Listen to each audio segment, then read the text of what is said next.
what is the one belief about building a startup that you think it's simply wrong? The biggest misconception is that it's easy to sell a company. They need to build the product and then the distribution will come. The first thing that came to my mind is the belief that people start companies to gain freedom. For M&A, do you find a narrative that simply should disappear? In reality, a lot of startups are actually affected a lot by the market, by their customers, by their suppliers. A lot of things go wrong, so the successful startup founders that I know are actually chaos masters. How do you imagine fundraising? 90% of them would tell me, I just need interest with investors. Everything is fine, I just need to be in the same room with investors. And in my experience, that's literally never the case. When is the right time to start scouting for partners and potential buyers? It's never too early to start thinking about an exit. This is one of the biggest announcements that you can do as an early stage company. And if you're not using it to achieve something more than simply publicity, I think you're missing on a lot of gains. And one thing that you can use it is to boost your customer acquisition, send the publicity to potential customers, or somehow make it not just informative, but actually stream it to your potential customers. How do you prepare for public speaking? Public speaking is a big topic, especially when you're trying to pitch in front of investors, in front of customers, in front of partners, in front of your employees as well, because this is also really important audience for the founder and for the CEO. But public speaking and speaking is a learnable craft. From a storytelling perspective, when you're trying to optimize your narrative, your strategy, just to be seen and not to be understood, I think this is the time when confidence is too much. And there are many cases where the biggest success is actually a hidden failure. Hello everyone and welcome to the Recursive Round Table. My name is Diljana and today we're going off script to talk about the founder's journey. We'll explore what actually happens across the life cycle of a company, the key milestones from the fundraising to how founders position themselves and their companies to the so wanted final goal, the big exit. So to be able to explore all these different topics, I have here with me three amazing professionals who are seeing the founder's journey from different angles. And we have Gergana Stoichkova with great experience in VC, now supporting companies in their fundraising efforts. We have Stan Andreev with big expertise in M&A from his time in Citibank in New York and London, now supporting companies in structuring their exits. And we have my colleague Teodor Antonio, who is working with founders, how to position them, how to tell their stories, shape their narrative and public presence. So, to start with the bigger picture, there is a lot of beliefs and a lot of opinions on what is important when starting a company and what is crucial for a company to succeed. But in your opinion, what is the one belief about building a startup that you think it's simply wrong? Tell maybe. Working with a lot of startups. Thank you for the invitation, my first appearance here in the Recursive Round Table. And the topic is one of my favorites. There are many beliefs about building a startup that could go wrong, but some of them I have in my mind during the conversations with startup founders are, for example, that they need to build the product and then the distribution will come. But the opposite is also wrong. So distribution is more important than product. Sometimes distribution is product when trust is bottleneck in this process.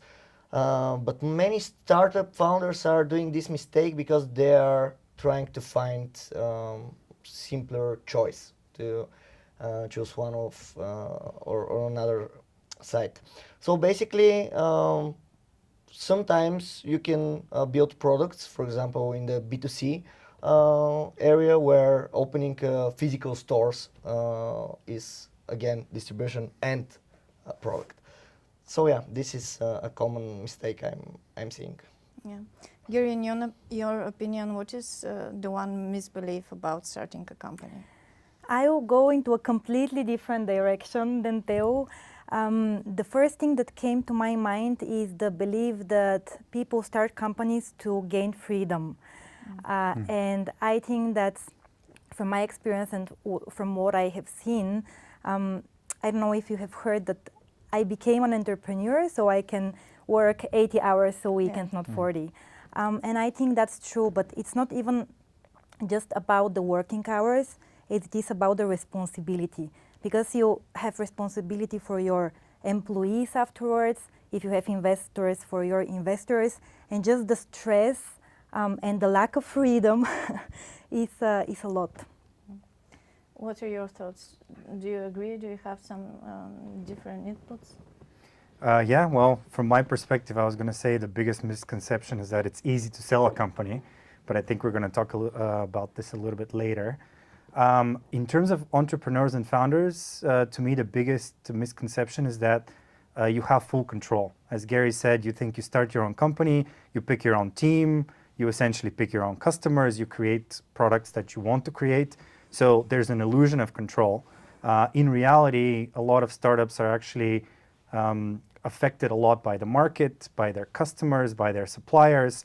A lot of things go wrong. So the successful startup founders that I know are actually chaos masters, right? They deal with uncertainty very successfully, and they're able to control what they or do what they control very well, and then accept that the vast majority of what they do will be affected by something else, and they pivot as necessary.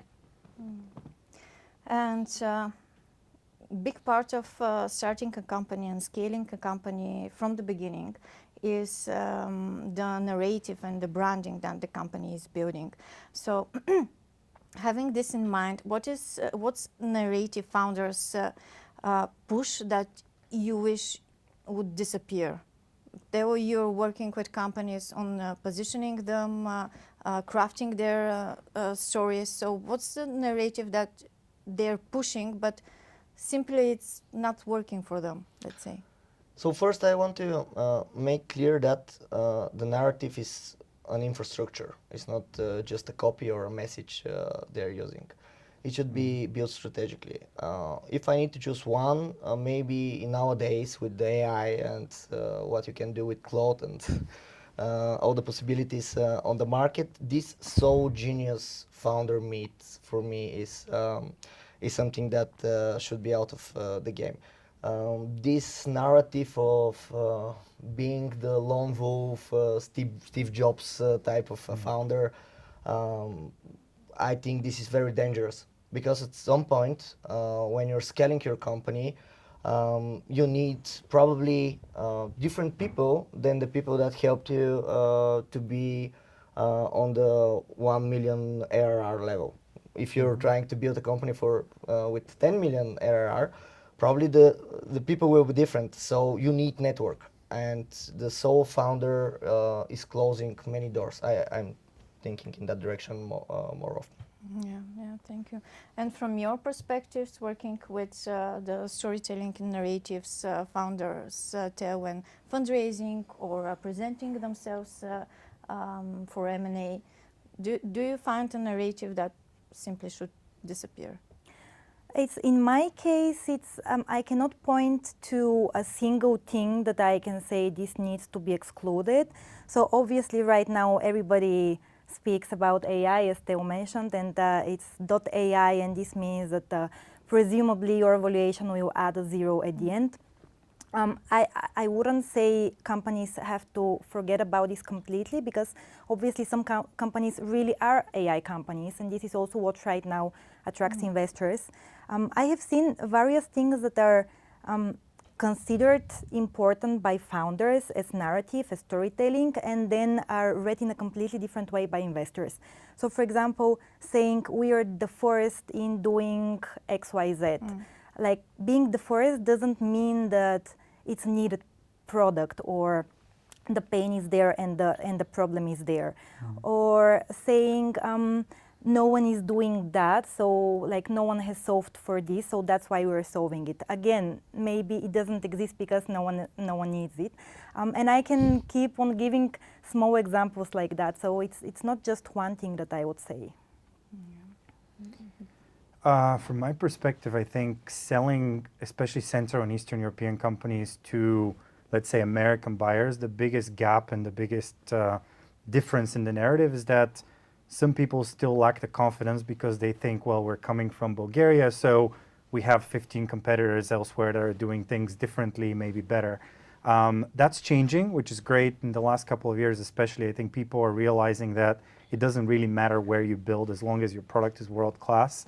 But that's one narrative that I think we should end, right? Which is that coming from Central and Eastern Europe for some reason puts us at a disadvantage. I think that's not the case. And we have a lot of founders in the Bulgarian ecosystem, and I think in the region that prove it to be so. And Stan reminded me of something that perhaps I could add to that, being local. So before, a couple of years ago, startups in the region again would start with, we want to build a product for Bulgaria or for Romania or for Greece, test the market and then go global afterwards. And it is a very tricky narrative and story to tell to investors because right now everything happens on such a global level that companies need to have this global mindset literally from day one.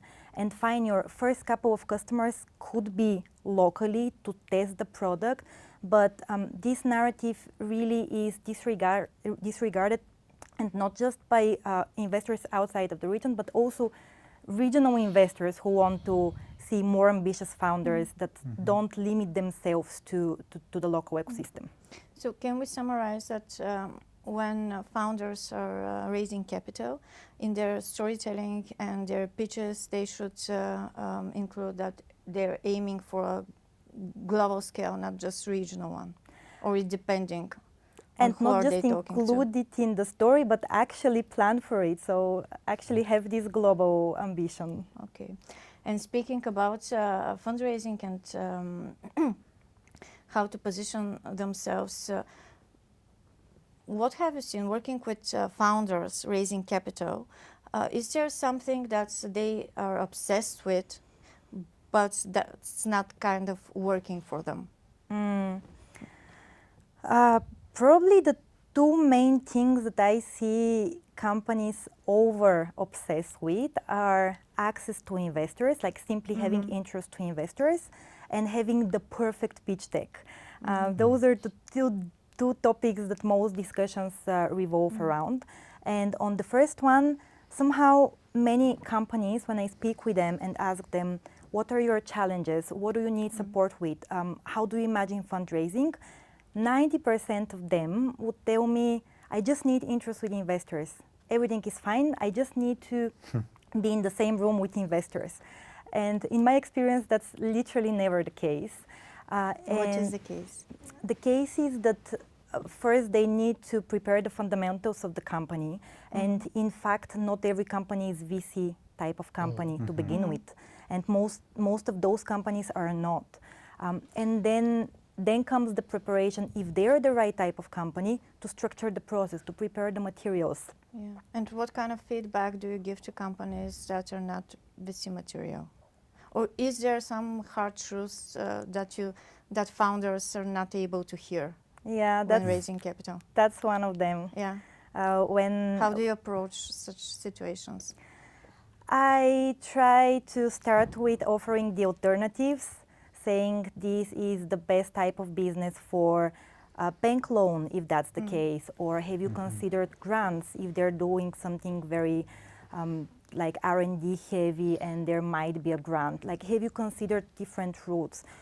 Or if they might be suitable for VC but at a later stage, I ask them, do you have network that you can raise a really small angels round to get you off the ground before going to VC. Like I never tell a company that this idea sucks. Like you're not gonna do it. Rather, I'm trying to kindly point them to alternatives so they don't lose time with VCs. And of course, I tell them that's not VC type of business at the moment. Yeah. And the fundraising process has some similarities with the process of M&A, a lot of differences as well. But usually one of the first things that a founder starts to prepare is for fundraising, most of the founders. But when do they plan the acquisitions or the big exit? Is it something that they should start plan in the beginning or on a later stage? And how to structure the process? When is the right time to start actually scouting for partners and potential buyers? That's a great question. I think from my perspective, it's never too early to start thinking about an exit, not necessarily to plan for it, but to start answering the question, what if an offer from a buyer comes on the table tomorrow? Starting to to think about it early basically forces or encourages founders to do three things.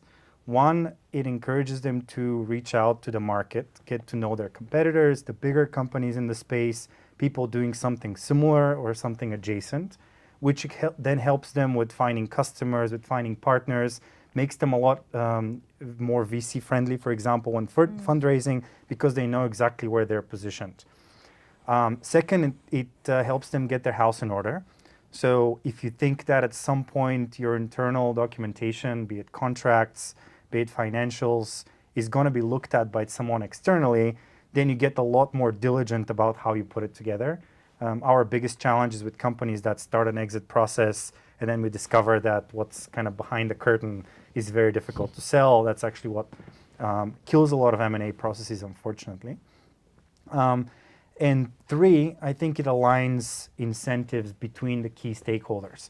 So let's say if you have two co-founders and one of them thinks that they're building a unicorn and the other one is happy to sell for 30 million. When an offer comes to the table, that builds a lot of conflict and a lot of very difficult conversations. So if you think about a potential offer proactively, then everybody's on the same page about A, what they're building, what their ambitions are, at what point they might start looking for someone else to take over the company, and then what external partners to get in, including investors, with that final goal in mind. So to answer the question, I think it's never too early to start thinking about a potential acquisition because there's a lot of lateral benefits to doing it like that. But at what points do they need to bring the advisor in the process? The advisor comes in a bit later. I think that's when a company is ready to start exploring alternatives. Sometimes they do get approached by a potential buyer. If it's a serious offer that they want to encourage, it's a good idea to consult someone because the process of selling your company is different than the process of fundraising or of running it.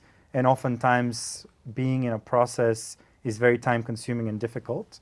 The alternative is when you think that it's time to hand it over to someone else, be it because you think the opportunities are done with a bigger partner, be it because you think that you want to enter a bigger market and you're unable to do so on your own.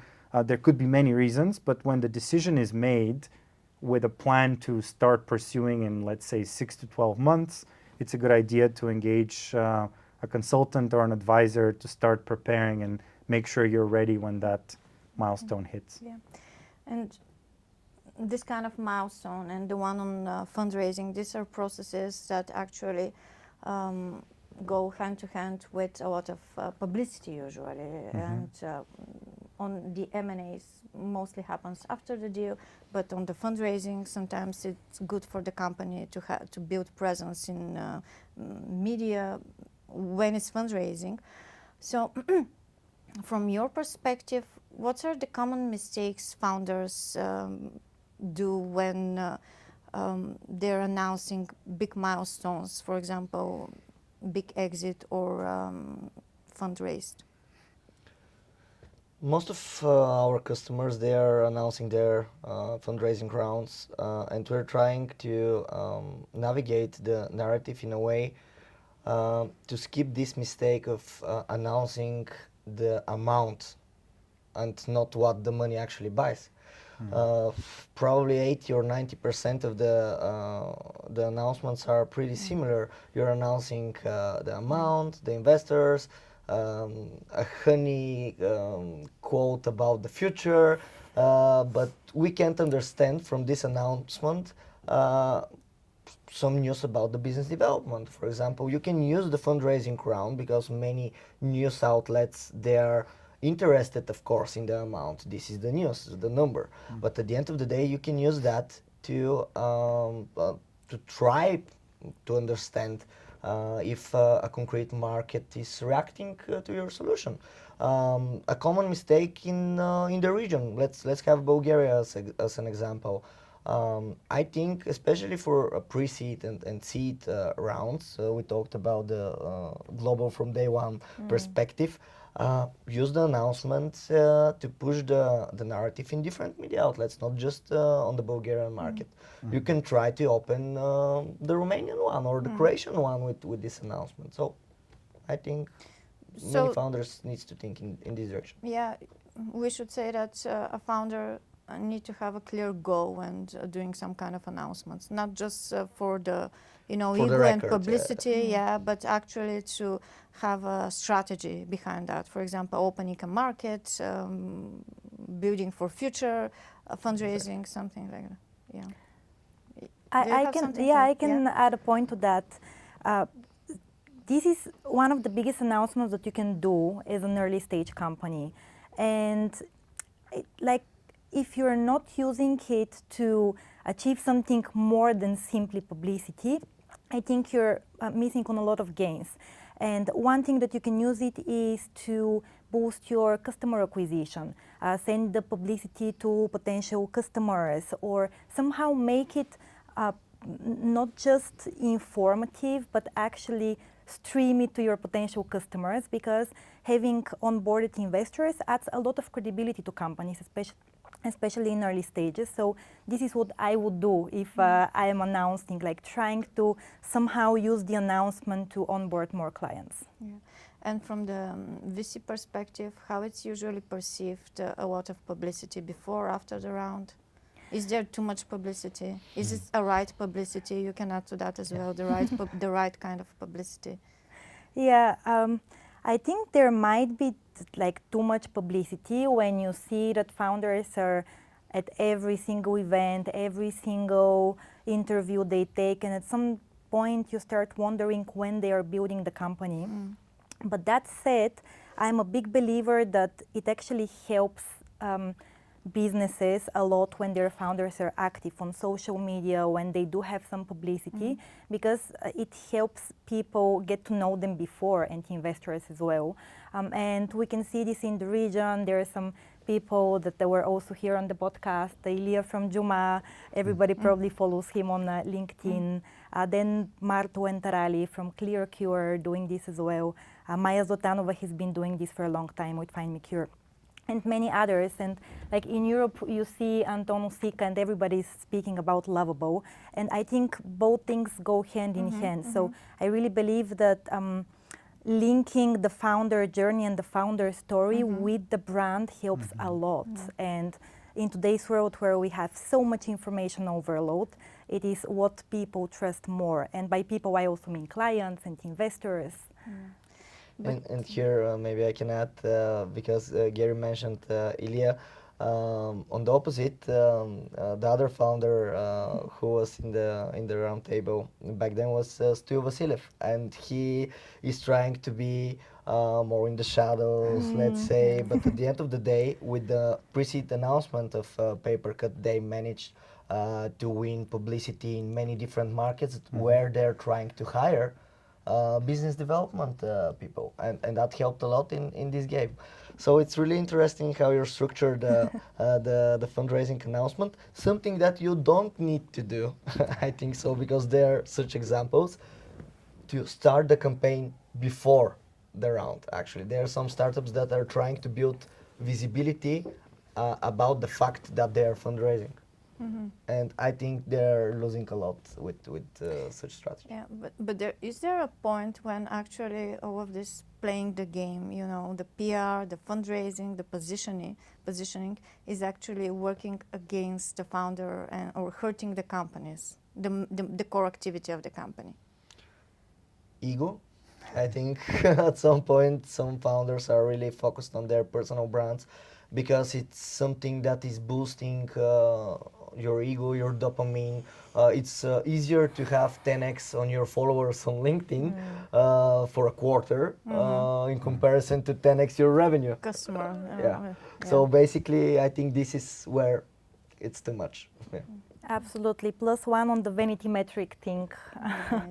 And also, if it is just that, if the focus on the rest of the business is somehow lost. So if too much of the focus is on publicity and on being present on different social media, and then not enough is on listening to the customers, understanding their needs, improving the product, and how it can play in a bad way is, for example, you see a founder with 50,000 followers, and naturally you ask, okay, so how are your customers growing? And they're not able to show you any growth.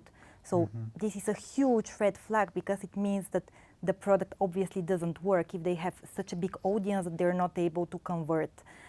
So it always needs to be hand in hand, and this publicity helps for the top of the funnel when you're generating leads, but then if you don't have the substance, this will show very, very quickly. Yeah, good point. And speaking about playing the game, usually in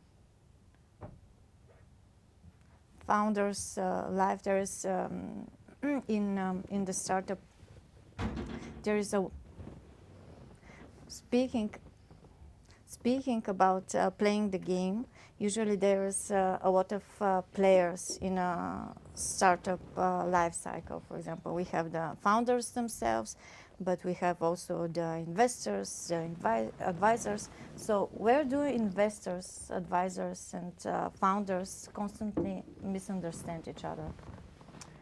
I think that's a great question. From my perspective, when we get to the exit or the final stage of the company, at least the final stage for the initial founders, from my perspective, when it comes time to selling the company, advisors typically represent the sellers, right, in my case, but they have to present the viewpoint of the buyers.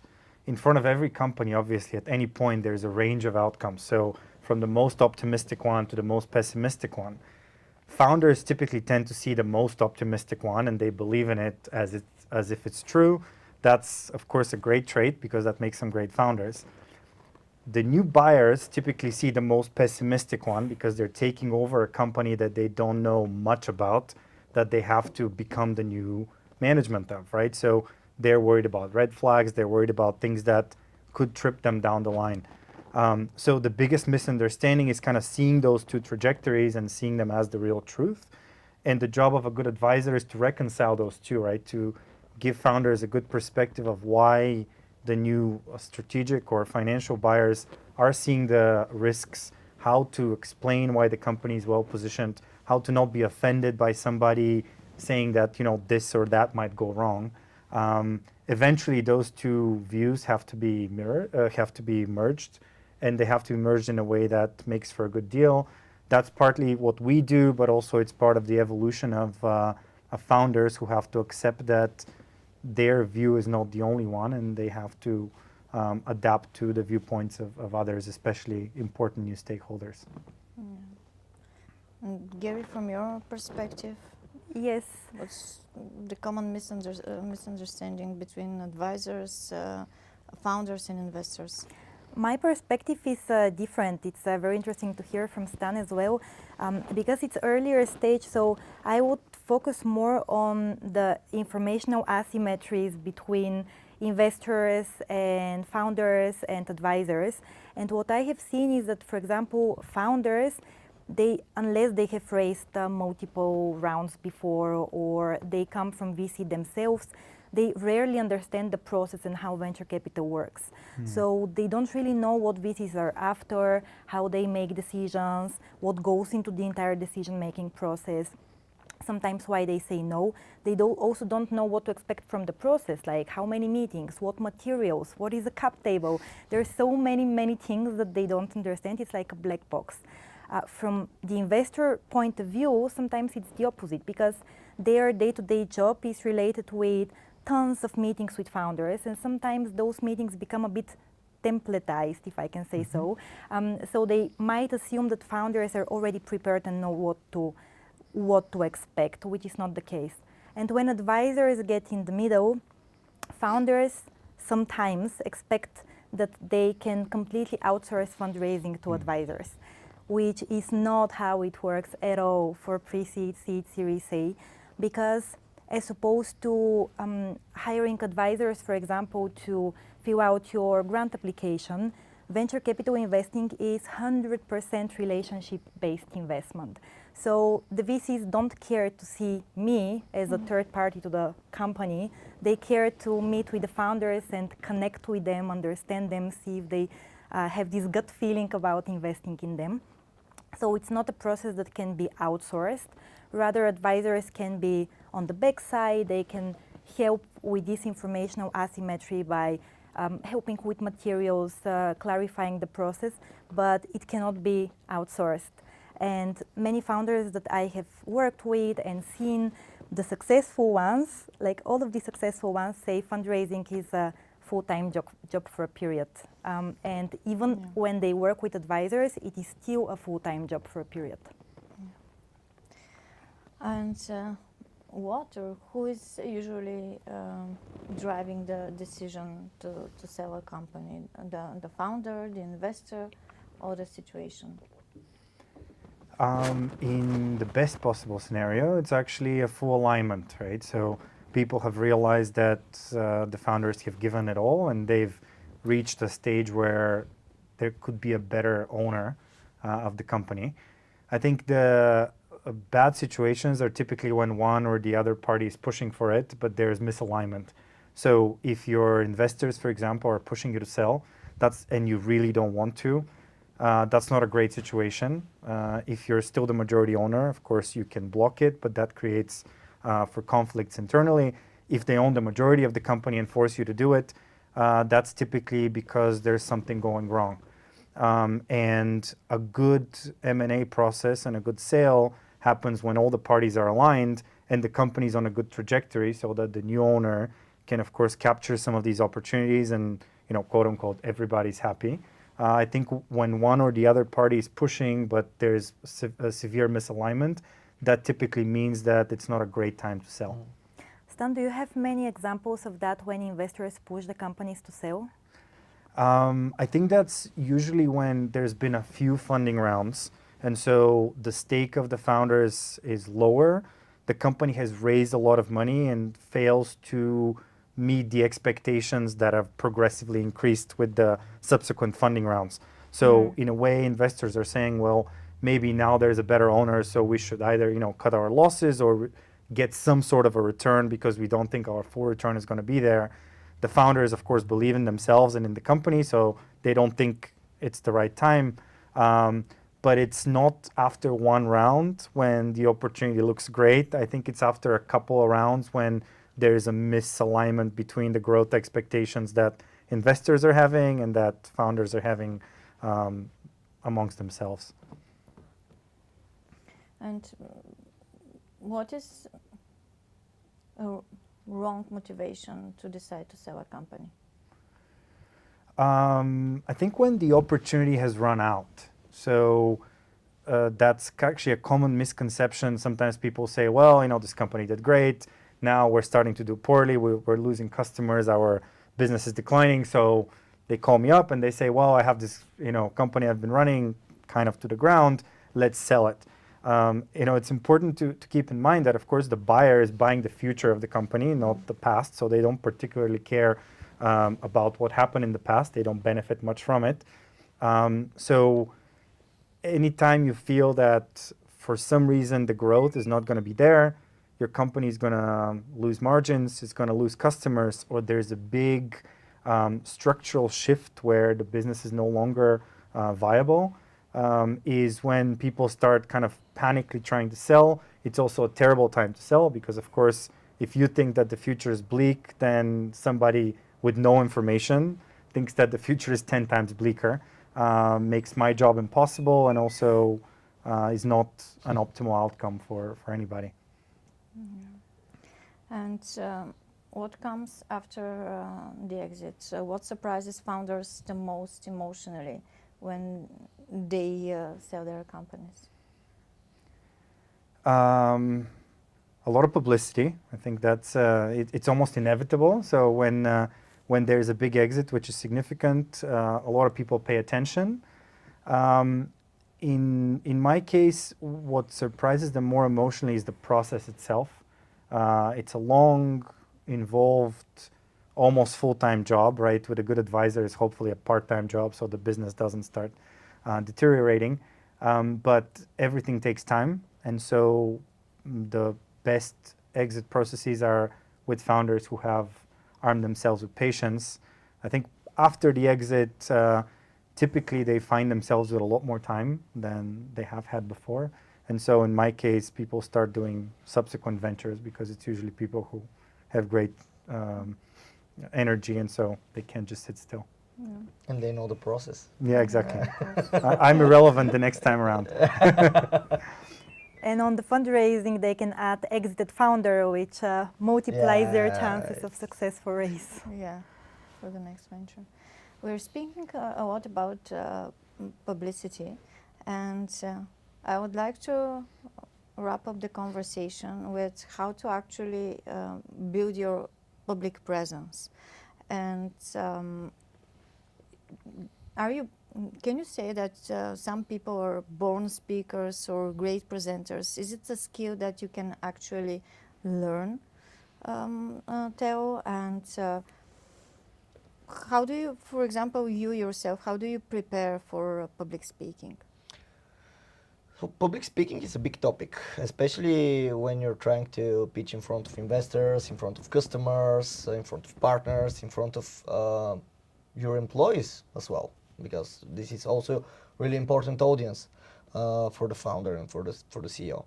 But public speaking and speaking is a learnable craft. The problem is the substance. Do you have something to say, actually? Because we can talk hours and hours of bullshit, but at the end of the day, it's important what is behind the curtain. I've started the answer of my first question focusing on distribution and product. So these two things are, in many cases, the same thing. But yeah, if I need to go back to the question, this is why actually maybe it's advertising time. This is why we announced the recursive shift, because we saw in the last 2 years, and I think the right number was 63 people were on stages in Europe during the events we are organizing, but many of them, most of them actually, they're not experiencing the best of the opportunity they have. They're on the stage, they're pitching in front of investors, but they're not ready for this opportunity.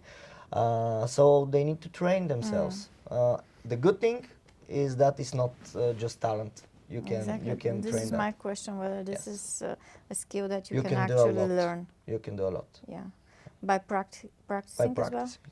Yeah. You need to practice not every single day, because you need to do How other do you things. prepare for public speaking? So How to prepare? there are different elements when you think about it. Some of the things are connected to your physical, to the body, to how calm you are in front of the audience, in front of the camera, and so on. So you can practice with different, for example, meditation, or you can do that in front of your own camera. Your phone could be a great helper in this case. Okay. You can do many things. So if a founder needs to leave with one takeaway from this conversation regarding the storytelling, crafting a narrative, storytelling, and public speaking, that will be training and the substance. And I'm repeating that a lot. The narrative is an infrastructure, is not decoration. The narrative should be your core strategy, basically. Yeah. It's coming from the strategy. And one takeaway for the fundraising process from you, Gary? Start early. Don't. It's not one. Sorry. Give us three, please. Okay. Start early. Treat it as a structured, similar to a sales process, and don't underestimate it. It's not going to be enough to send one email to 5 investors. It's going to take a lot more. So brace yourself and do it. Yeah. One takeaway when it comes to the process of M&A?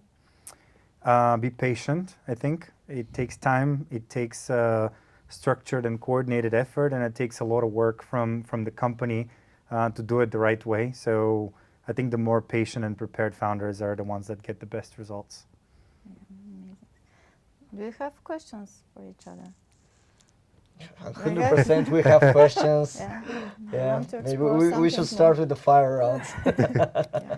Because I have a little surprise, let's say, a little Blitz interview with 3 questions for each one of you. Each one of you answers each of the questions, but we're looking for short answers to each of the questions, like Blitz interview. Yeah. Okay, Shall we go? let's go. Okay. Okay. So, first question. What's an uncomfortable truth founders eventually have to accept? Who's first? I was hoping you actually, but I will change direction. So what's an uncomfortable truth founders eventually have to accept? I think that however prepared you are, however strong you are, you're always dependent on the market. So in the M&A process especially, a lot of things are outside your control, and you have to learn to deal with that. An uncomfortable truth founders have to accept. Related to fundraising, that it might not work. So not all fundraisers are successful. That's one. And the other one is that your business might simply not be fundable. And then you have to look for another way to sustain it. I can say that you as a founder, you don't know everything. And you need to accept it, and you need to search for advice sometimes.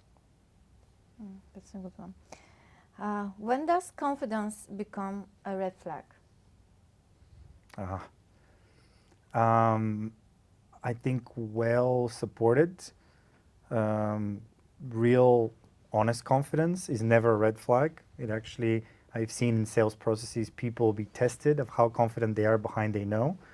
On the other hand, arrogance, which is unsubstantiated confidence, I think is always a red flag.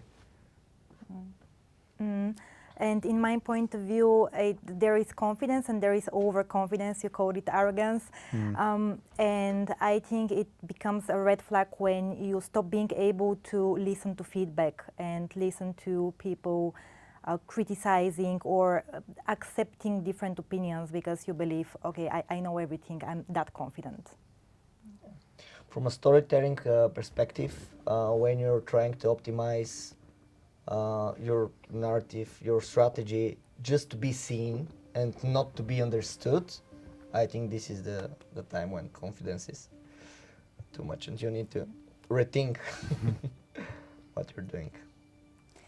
What looks like a success from the outside, but it isn't? An exit.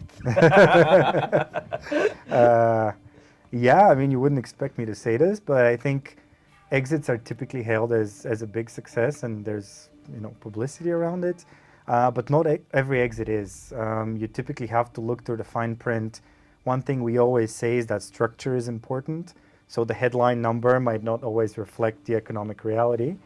And a good litmus test for people who don't do exits is whether the key stakeholders are all getting an adequate return. So founders investors and the new owners are all getting a return and everybody's roughly happy.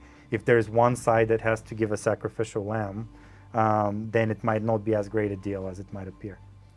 I will actually go back to the publicity thing.